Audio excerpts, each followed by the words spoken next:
আসসালামু আলাইকুম, কেমন আছেন ভিউয়ার্স? আমার এই ভিডিওটি যে যেখান থেকে দেখছেন সবাইকে শুভেচ্ছা অভিনন্দন। আজ আমার পাখির বয়স মাত্র 2 দিন। আমার পাখিকে ব্রুডিংয়ে কোন ওষুধ দিচ্ছি এই ভিডিওটি না টেনে দেখবেন, ইনশাল্লাহ উপকৃত হবেন।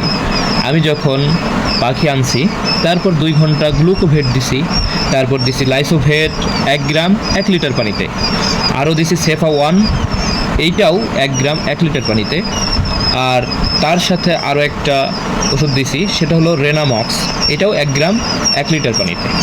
এই 3টা ওষুধ আপনারা দিবেন 3 বেলা। আর অবশ্যই ওষুধ মিক্স করা পানি 6 ঘন্টার বেশি সময় রাখবেন না, এটা চলবে 72 ঘন্টা। তারপর আমি কোন কোন ওষুধ দিব পর্যায়ক্রমে ভিডিওর মাধ্যমে আপনাদেরকে জানিয়ে দেবো ইনশাআল্লাহ। তাই আমার এই চ্যানেলটা যারা সাবস্ক্রাইব করেননি দয়া করে সাবস্ক্রাইব করে দিবেন, এবং যারা ফেসবুক থেকে দেখছেন দয়া করে ফলো করে লাইক কমেন্ট শেয়ার করে পাশে থাকবেন। আসসালামু আলাইকুম।